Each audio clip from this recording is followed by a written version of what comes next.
Okay, we're here at the end of poker camp with Scafism No Limit Hold'em Camp, and I got Alex with me, known as Pimp's Hand on PTP. Alex, why don't you tell us about your impressions of camp? Well, I've been playing online now a lot for 3 or 4 years. I have a pretty strong results at mid-level, 50 minus mostly, 55 minus. I play some Sunday majors, stuff like that, and I see a lot of the guys that are well above me, and they're playing 55 to $500 average buy-in, and I see them doing different stuff, and I don't really know what they're doing, and I kind of don't have anyone in my group of friends in Las Vegas that knows what they're doing, and I have a lot of friends that are professionals, and so it got me kind of looking around for a coaching situation, or in this case, that's how I stumbled upon this camp through PTP, and when I found it, I took a good look at the main coach, and some of the reviews, and I realized that he knew how to play at the higher levels and what you need to do to combat some of the stuff that's going on, in online poker today, and he's got, I kind of had a feeling that he would know. So when I got here, I basically, I kept an open mind. I tried to stay positive and just kind of accept everything that Scafism was doing, or Jesse was doing, and try to learn it all as fast as I could. And he also did a lot of work on some hand histories and answered a lot of questions that were just weird, awkward spots where I wasn't sure what to do in certain hands, taking certain lines for value or certain lines for bluffs, and and I basically started to realize probably about day 2 that the camp had already paid for itself in the fact that a lot of the information was really surprising to me and was really dramatic. A lot of Jesse's bag of tricks, so to say, his strategical bag of tricks is very large, and his approach to loose aggressive no limit hold'em is, although it's really mathematical based, it's just it's kind of unexploitedly loose aggressive and just read based, line based. Everything about it is very well rounded, and he thinks about everything. He teaches us how to take mathematical approaches to beating the higher limits, and not only what you should do mathematically and strategically, but also what you should do from a game flow perspective, and B, a sort of a tournament life perspective, a metagame perspective, and when to take the math, and when to take the strategy that's in your gut, and when to take this, when to take that. And so he talks about this balancing act between all of these different strategies, and seeing him talk about it, like which things were close and which things were which he was very adamant about, gave me a really good feel for how I want to approach loose aggressive no limit hold'em. And I feel like a lot of the stuff that he explained makes a lot of sense, and it's very unorthodox to me at first. When I started trying to do it, it just felt made me feel very uneasy playing this new style, because I was very aggressive to begin with. All my friends think that I'm the most aggressive tournament player in our group of friends, and for me to take it to a whole new level of really loose aggressive and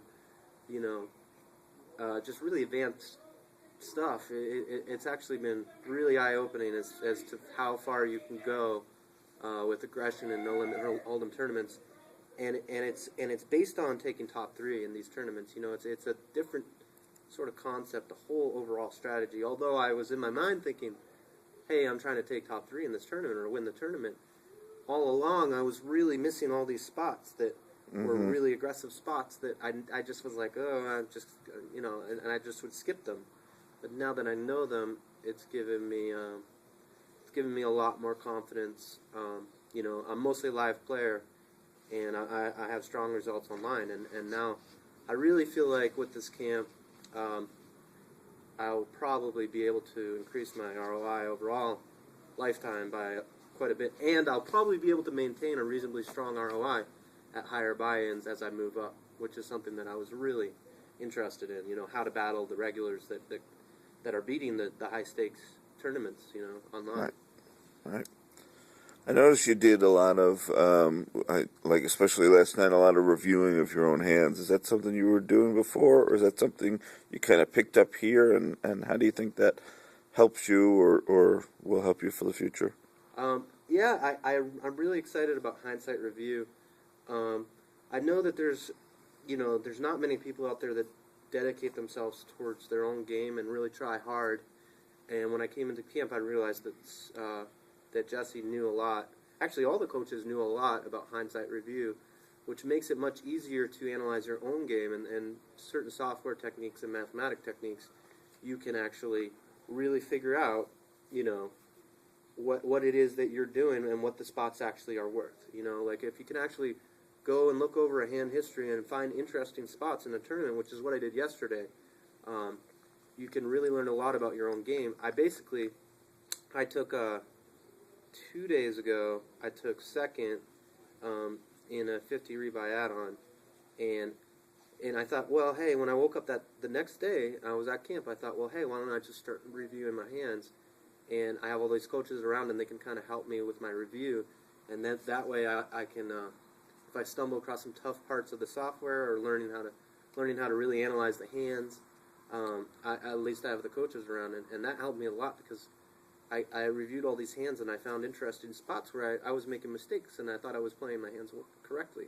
Right. And you always have different options on every street and every hand in No Limit Hold'em, and to actually review all your options and dissect them like a scientist is the only way to really learn what you should do in the exact spot the next time you get there. And it'll just be right there in your head.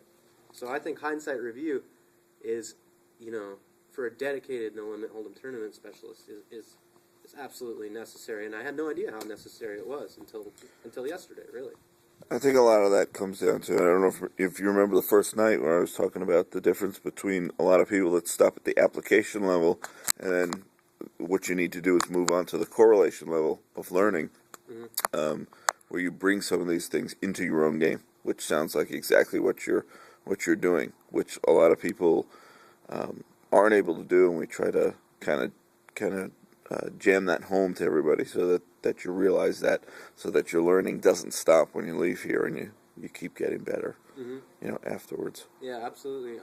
I really feel like the respect level in my group of friends is very high. Like my friends respect my tournament game, and I think that with this camp, it's actually going to help me in the future to start to have some coaching opportunities through my friends and through referrals from my friends, and that's another big thing for me too.